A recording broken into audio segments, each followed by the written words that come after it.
Coach, looking at Brad, he came out around 6-minute mark. Is he good, or as far as his health?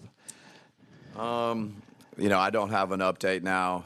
I think he had a couple different times where he stepped on somebody's foot. So, I think we'll hope for the best, but I have no update right now. Okay.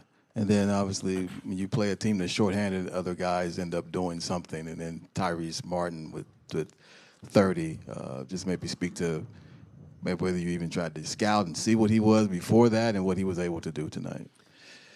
Yeah, no, I mean, credit to Tyrese Martin. That's an impressive performance for anybody. We're aware of him. He's a shooter, and he did it tonight. And there were a few mental lapses, and then he made a few tough shots. So he had a phenomenal game, and their group overall was good. Give them credit.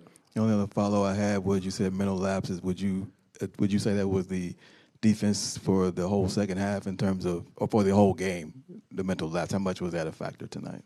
I mean, we were not our best, but I think, I always, you give credit to Brooklyn, you give credit to their players. They played well. We need to be better. I would like to be better. We would like to be better. But it's not all us. A lot of it's them, and we need to be better, both. You had mentioned before the game one thing that stood out was Brooklyn's driving ability defensively. Where did you feel like you guys could have been a little better tonight? Yeah, it's we'll go back and look at the film tonight. It actually, I definitely felt the way I did before the game, having gone through it now for 48 minutes. Tonight they caught it and just let it fly, probably more than what we described going into the game and pregame. So the drive game, I'm sure we'll look at it and see where that created maybe some threes. I thought the drive game created more free throws for him, to be honest with you. The threes, they had a very willingness to just kind of catch and let it fly, with or without a drive tonight. Coach, I know there were some rough stretches, but just how valuable was it having Kevin there as that weak side rim protector? Had a few rejections tonight. Yeah, no, there was, he is very much appreciated for what he brings on the defensive end and what he brings as a MIG or a safety. And so, the most important guy on the ball, the safety behind it, those things are all important. Kevin's really good for us there.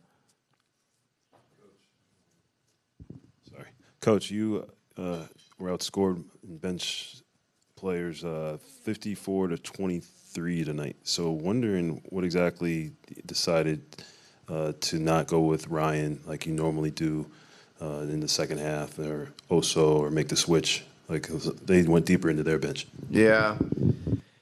They got a little bit of separation on us in the third quarter. Book got a fourth foul. We rode Kevin. The whole third quarter basically, and so Ryan kind of got squeezed when we stuck with Kevin, and there were a couple stretches there at the end of the third quarter where I thought Kevin, kind of kept us in it, and it was just kind of a feel or a gut thing, riding Kevin a little bit more, going back with Book to start the fourth quarter, it just kind of pinched Ryan, and Oso was good, but we thought Mason was good too. So we're constantly kind of battling, and really Nurk was good. There's all those guys. We went with the spread. We went with Royce kind of at the 5. So we tried a little bit of everything, and Ryan got pinched. Thanks, everyone. All right, thanks.